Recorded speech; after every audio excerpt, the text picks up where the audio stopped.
Hello guys, welcome back to our YouTube channel. तो इस video के अंदर हम डिस्कस करेंगे क्लास 10th का maths NCERT chapter number 13 surface area and volume, जिसकी एक्सरसाइज 13.1 का क्वेश्चन नंबर फर्स्ट है हमारे पास। A vessel is in the form of a hollow hemisphere mounted by a hollow cylinder.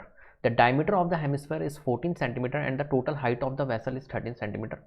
Find the inner surface area of the vessel. इस question में आपको क्या करना है, वेसल का सरफेस एरिया निकालना है, इनर सरफेस एरिया आपको फाइंड करना है। तो यहाँ पर देखिए इनर सरफेस एरिया को आपको समझना होगा कि भाई होता क्या है इनर सरफेस एरिया। तो देखिए यहाँ पर पहले तो आपको फिगर बनाना होगा कि जो आपको स्टेटमेंट दी हुई है, जो आपको क्वेश्चन दिया हुआ है, पहले उसको समझ के आपको फिगर बनाना है। फिगर ड्रॉ करने के बाद में आपका 50 to 60% क्वेश्चन वहीं सॉल्व हो जाता है जब आप फिगर को बना लेते हो। तो यहाँ पर देखिए सबसे पहले हम फिगर बनाएंगे। कैसे क्या बनाना है आपको, देखिए a vessel is in the form of a hollow hemisphere mounted by hollow cylinder. Mounted by hollow cylinder means क्या है कि भाई होलो सिलेंडर जो है उसके ऊपर माउंट है, ठीक है। हेमिस्फीयर नीचे है, होलो सिलेंडर ऊपर है, ये आपको ध्यान रखना है। Mounted by hollow cylinder means hollow cylinder ऊपर है, हेमिस्फीयर नीचे है। तो होलो हेमिस्फीयर है और उसके ऊपर देखिए यहाँ पर क्या है हमारे पास में, होलो सिलेंडर है। ये फिगर मैंने आपको ड्रॉ कर रखा है। तो ये फिगर आप देख लीजिए, इस टाइप का एक फिगर बनेगा। हेमिस्फीयर बनाया हमने, हेमिस्फीयर के ऊपर क्या किया गया, माउंट किया गया होलो सिलेंडर। क्लियर है। अब यहाँ पर देखिए, यहाँ पर आपको देखना है कि भाई आपको निकालना है डायमीटर ऑफ द हेमिस्फीयर कितना दिया हुआ है। डायमीटर ऑफ द हेमिस्फीयर आपको दिया हुआ है 14 सेंटीमीटर। इससे तो आपकी रेडियस फाइंड हो जाएगी कि रेडियस हमारी हाफ हो जाएगी, ठीक है। और आपको total height of the vessel दिया हुआ है। देखिए टोटल हाइट जो दी हुई है, वेसल की टोटल हाइट कितनी दी हुई है, 13 सेंटीमीटर, ठीक है। अब ध्यान रखना है आपको, ये 13 सेंटीमीटर टोटल वेसल की हाइट है, ठीक है। ये आप ये नहीं कह सकते हो कि सिलेंडर की हाइट है, ये टोटल वेसल की हाइट है 13 सेंटीमीटर। क्लियर है। और फाइंड करना है आपको inner surface area of the vessel. Inner surface area of the vessel करना है आपको फाइंड। अब यहाँ पर देखिए ध्यान से, जैसे कि फॉर एग्जांपल इस वेसल को मान लीजिए एक कटोरी टाइप का है कि भाई ऊपर से सिलेंड्रिकल शेप है, नीचे से स्फेरिकल शेप है, हेमिस्फेरिकल शेप है। तो आप कटोरी देख लीजिए, आप उस कटोरी का आपका जो अंदर का पार्ट होता है ना, inner area, inner surface area, वो आपको फाइंड करना है। तो आप लॉजिक लगाइए कि इनर सरफेस एरिया है, हम अंदर का पार्ट देख रहे हैं, तो अंदर के पार्ट में तो सर वो सी ए से आ रहा है कुछ, बस ओनली सी ए से आ रहा है। तो सी ए से का मतलब है कि जो इनर सरफेस एरिया होगा वेसल का, वो क्या होगा, curved surface area of cylinder plus curved surface area of hemisphere. दोनों के सम के इक्विवेलेंट होगा हमारा कौन, वेसल का एरिया। बताओ होगा या नहीं होगा। तो हम क्या कर लेंगे, सम ऑफ सी ए से ऑफ हमारा सिलेंडर प्लस सी ए से ऑफ हमारा हेमिस्फीयर। तो हमें क्या निकालने की रिक्वायरमेंट है, यहाँ पर सी ए से निकालने की रिक्वायरमेंट है, दोनों का, सिलेंडर का भी हेमिस्फीयर का भी। अब सिलेंडर का सी ए से आपको पता होना चाहिए, हेमिस्फीयर का भी आपको सी ए से पता होना चाहिए, ठीक है। तो दोनों के हम सी ए से की बात कर लेते हैं यहाँ पर, देन उसके बाद में हम इस क्वेश्चन को सॉल्व करेंगे। तो देखिए यहाँ पर सी ए से जो होता है, सी ए से ऑफ सिलेंडर की अगर हम बात करें तो सी ए से ऑफ सिलेंडर क्या होता है। तो आप कहोगे सर सी ए से ऑफ सिलेंडर मतलब ये चीज़ आप बोल रहे हो, इसका मतलब है कि सर ये तो 2πr/h होता है। मैंने कहा बिल्कुल ठीक है, कोई दिक्कत है। फिर नेक्स्ट सी ए से ऑफ हेमिस्फीयर की मैं बात कर रहा हूँ, सी ए से ऑफ हेमिस्फीयर की मैं बात कर रहा हूँ। तो सी ए से ऑफ हेमिस्फीयर क्या होगा हमारा, 2πr² होगा, 2πr²। क्लियर है बात। सी ए से बात की है, total surface area of hemisphere नहीं, तो टी ए से ऑफ हेमिस्फीयर हमारा 3πr² होता है, लेकिन सी ए से ऑफ हेमिस्फीयर हमें लेना है, तो सी ए से ऑफ हेमिस्फीयर हमारा क्या होगा, 2πr²। चलिए ये हो गई हमारी फॉर्मूले की बात कि भाई ये फॉर्मूले का हम यूज़ करेंगे यहाँ पर। तो रिक्वायरमेंट किसकी, किस चीज़ की यहाँ पर फॉर्मूले में, देखिए 2π, पाई कॉन्स्टेंट होता है, रेडियस की रिक्वायरमेंट है। रेडियस किसकी सर, सिलेंडर की रेडियस। तो सिलेंडर की रेडियस और यहाँ पर हेमिस्फीयर की रेडियस तो सेम है, तो कोई दिक्कत ही नहीं है। तो जो रेडियस आपको गिवन है यहाँ पर, हेमिस्फीयर डायमीटर ऑफ हेमिस्फीयर 14 है, तो रेडियस तो हमारा निकल जाएगा यहाँ पर, ठीक है सर। यहाँ पर हाइट की भी रिक्वायरमेंट है, ठीक है, फॉर्मूले में हाइट की भी रिक्वायरमेंट, हाइट ऑफ सिलेंडर। तो हाइट ऑफ सिलेंडर देखिए, मैंने यहाँ पर आपको बोला है कि ये वेसल का पूरा टोटल हाइट 13 सेंटीमीटर गिवन है। ये हाइट ऑफ सिलेंडर नहीं है, ये टोटल हाइट ऑफ वेसल है। यहाँ पर कंफ्यूजन बहुत होता है, बच्चा क्या करता है यहाँ पर एच जो है ना वो 13 सेंटीमीटर रख के आ जाएगा, वो गलत है। यहाँ पर टोटल वेसल की हाइट 13 सेंटीमीटर दी है। यहाँ लॉजिक आपको लगा के हाइट फाइंड करनी है सिलेंडर की। कैसे फाइंड करेंगे मैं आपको बताता हूँ। देखो जैसे कि फॉर एग्जांपल ये पूरा हमारा क्या है, एक तरह से सिलेंड्रिकल शेप है, ये वाला जो शेप दिख रहा है आपको, ये सिलेंड्रिकल शेप है, और इसके नीचे ये हेमिस्फेरिकल शेप है। मुझे एक बात बताओ, सिलेंड्रिकल जो शेप आ रहा है वो यहाँ से लेके यहाँ तक ही आ रहा है, सिर्फ यहाँ तक ही आ रहा है ना। क्लियर है बात। अब वेसल की हाइट जो है वो तो यहाँ से लेके सर यहाँ तक है, यहाँ तक है। अब आप खुद सोचो यार, आप खुद देखो कि टोटल हाइट तो सर ये है वेसल की, इसमें से सिलेंडर जो आ रहा है वो यहाँ तक ही आ रहा है सर। तो इसका मतलब है कि टोटल में से अगर मैं इस वाले पार्ट को माइनस कर दूं, कौन से वाले पार्ट को, यहाँ से लेके ये वाला पार्ट अगर मैं माइनस कर दूं, तो मेरा यहाँ से लेके ये वाला पार्ट आ जाएगा। आएगा या नहीं आएगा, और हमें रिक्वायरमेंट इसी पार्ट की है हाइट निकालने के लिए। तो हम क्या करेंगे, टोटल हाइट में से किसको माइनस कर देंगे, ये वाला जो पार्ट है ना इसको माइनस कर देंगे। अब आप लॉजिक लगाओ कि यार ये जो चीज़ है वो क्या चीज़ है, तो आप कहोगे सर ये तो हमारी रेडियस हो गई। क्या कहोगे आप कि ये तो सर हमारी रेडियस हो गई। तो आप ये रेडियस को क्या करोगे, माइनस करोगे किस में से, पूरे टोटल हाइट में से। टोटल हाइट क्या है 13 है, तो 13 में से हमें माइनस करना होगा 7 को, देन रेडियस आ जाएगी, हाइट ऑफ सिलेंडर आ जाएगी।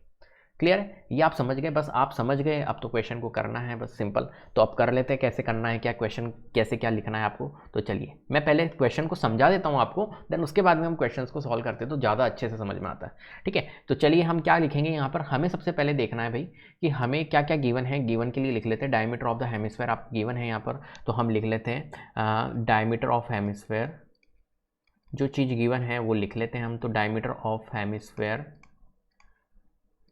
इज इक्वल्स टू 14 सेंटीमीटर लिख सकते हैं। देन हमारी क्या हो जाएगी, रेडियस।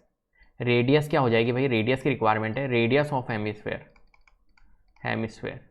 कितनी हो जाएगी, मैंने कहा 14/2 हो जाएगी सर, वो आप भी कह रहे हो क्योंकि हाफ डायमीटर की हाफ होती है हमारी रेडियस। ठीक है, तो रेडियस ऑफ हेमिस्फेयर हमने यहाँ पर निकाल ली। अब देखिए यहाँ पर और क्या गिवन है, total height of the vessel दिया हुआ है, तो हम लिख लेते हैं यहाँ पर हाइट ऑफ वेसल। ठीक है, तो हाइट ऑफ वेसल ये आपको गिवन है दोस्त, तो हाइट ऑफ वेसल जो है वो कितना हो जाएगा यहाँ पर 13 सेंटीमीटर, ये आपको गिवन है। क्लियर है भाई, मुझे क्या निकालना है, CSA ऑफ सिलेंडर और CSA ऑफ हेमिस्फेयर निकालना है। ठीक है, तो CSA ऑफ सिलेंडर के लिए रिक्वायरमेंट मेरे को हाइट की होगी। ठीक है, क्योंकि टोटल वेसल का मेरे को निकालना है तो उसके अंदर CSA भी निकालना होगा सिलेंडर का, CSA हेमिस्फेयर का भी निकालना होगा। सिलेंडर के लिए मुझे हाइट की रिक्वायरमेंट होगी। ठीक है, सिलेंडर की हाइट की, तो सिलेंडर की हाइट के लिए हम यहाँ पर कर लेते हैं भाई क्या क्या करना है। हाइट ऑफ वेसल तो हमें दिया हुआ है 13 सेंटीमीटर, अब सिलेंडर की हाइट हम कैसे निकालेंगे, तो सिलेंडर की हाइट निकाल देते हैं। Height of cylinder, height of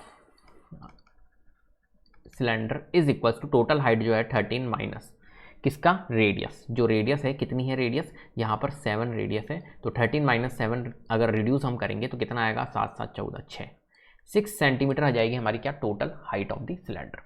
clear, चलिए अब हमें क्या रिक्वायरमेंट है सर, एक और रिक्वायरमेंट है हमें। रेडियस तो गिवन है, ठीक है कोई दिक्कत ही नहीं है, सब कुछ हमें दिया हुआ है। ठीक है, अब रेडियस ऑफ हेमिस्फेयर देखो, diameter of hemisphere, radius of hemisphere, radius of hemisphere कितना है भाई 7 सेंटीमीटर है। रेडियस ऑफ ये जो यहाँ पर है ना R, ये रेडियस ऑफ सिलेंडर जो होगा वो भी हमारा क्या होगा, रेडियस ऑफ सिलेंडर भी हमारा क्या होगा, सेम ही होगा। रेडियस ऑफ सिलेंडर जो होगा वो होगा हमारा, यही सेम है 7 सेंटीमीटर। ठीक है, दोनों का सेम ही है। चलिए अब हम कर लेते हैं यहाँ पर टोटल वेसल का एरिया निकाल लेते हैं। ठीक है, तो inner surface area of the vessel, inner surface area of the vessel is equals to क्या होगा, मैंने आपको बताया CSA of curve surface area of cylinder, CSA of cylinder plus hemisphere का curve surface area of hemisphere. इससे हमारा क्या निकलेगा, total area of inner surface area of the vessel.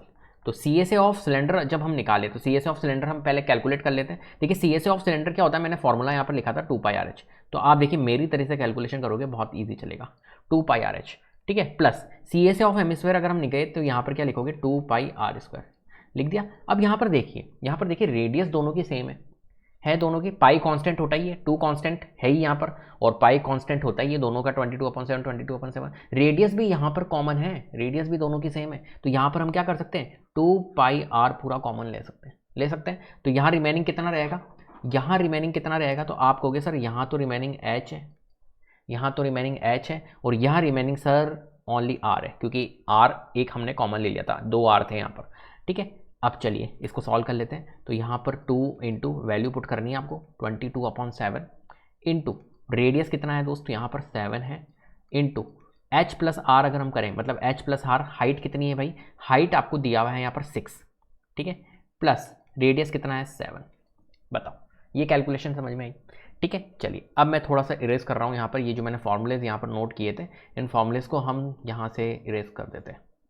चलिए ठीक है, चलो आ जाओ, अब यहाँ पर करते बेटा, मैं यहाँ से यहाँ जा रहा हूँ, ध्यान रखना ये स्टेटमेंट के बाद में मैं अब यहाँ आ रहा हूँ। ठीक है, अब देखिए यहाँ पर इनकी कैलकुलेशन करना है अपने को, तो इनकी कैलकुलेशन हम कर लेते हैं। 2 × 20, देखो 7 से तो 7 रिड्यूस हो जाएगा, हो जाएगा, 2 इंटू 22 है, 2 इंटू 22 है, ठीक है। फिर इंटू 6 + 7 अगर कर लेते हैं तो कितना आएगा, 13 आएगा। तो 2 इंटू 22 इंटू 13 अगर हम करें तो कितना आएगा, तो 22 इंटू 2 कितना होता है, 44, 44 को मल्टीप्लाई करना है 13 से, तो 13 चौक 52, 13 चौक 52, 52 और 5 कितना हो जाएगा हमारा, 52 और 5 57, ठीक है। तो 572 क्या आएगा हमारा, एक तरह से inner surface area of the vessel आएगा। तो 572, देखिए ये सरफेस एरिया है, एरिया हमेशा ध्यान रखना स्क्वायर यूनिट में निकलता है, तो सेंटीमीटर यहाँ पर चल रहा है, तो सेंटीमीटर स्क्वायर। तो जो inner surface area of the vessel निकलेगा वो क्या निकलेगा, 572 सेंटीमीटर स्क्वायर। स्टेटमेंट के तौर पर आप लिख सकते हो, स्टेटमेंट लिखना बहुत ज़रूरी होता है, तो हम यहाँ पर ये भी लिख सकते हैं कि hence the inner surface area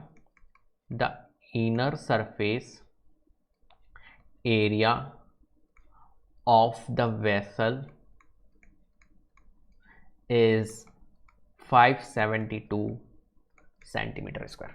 clear है, स्टेटमेंट लिखना बहुत ज़रूरी होता है, इसलिए स्टेटमेंट आपको लिखनी चाहिए। तो इस तरीके से आपको इस क्वेश्चन को सॉल्व करना है, बहुत ही आसान है, कुछ भी नहीं है। वेसल का आपको इनर सरफेस एरिया निकालना है, तो आपने देखा कि यार ये वेसल तो हमारा एक तरह से इनर सरफेस एरिया निकालना है, तो CSA के फॉर्म में है, तो curve surface area of the cylinder हम निकालेंगे, क्योंकि ये जो वेसल है ये combination of cylinder and hemisphere है, तो CSA ऑफ हेमिस्फेयर हम निकालेंगे, CSA ऑफ सिलेंडर हम निकालेंगे, देन दोनों का सम कर देंगे। और देखिए यहाँ पर कैलकुलेशन में कितनी इजी की है कि हमने अलग अलग नहीं निकाला, 2πRH, मतलब मैं सिलेंडर का पहले निकालता फिर हेमिस्फेयर का निकालता, नहीं, हमने क्या किया यहाँ पर कंबाइन कर लिया, कॉमन ले लिया, देन इसके बाद में हमारी कैलकुलेशन बहुत ईजी हो गई। इन कैलकुलेशन को आपको नोट करना है, इसी तरीके से आप क्वेश्चन को सॉल्व करोगे तो बहुत ही आसान तरीके से क्वेश्चन आपके सॉल्व होंगे। क्लियर है, तो उम्मीद करता हूँ आपको वीडियो पसंद आई होगी। अगर वीडियो पसंद आई है तो प्लीज़ लाइक कीजिए, शेयर कीजिए, चैनल को सब्सक्राइब कर लीजिएगा, बेल आइकन को जरूर प्रेस कर लीजिएगा, जिससे कि अपकमिंग वीडियोज़ के नोटिफिकेशन आपको टाइम टू टाइम मिलते रहे। Thank you so much.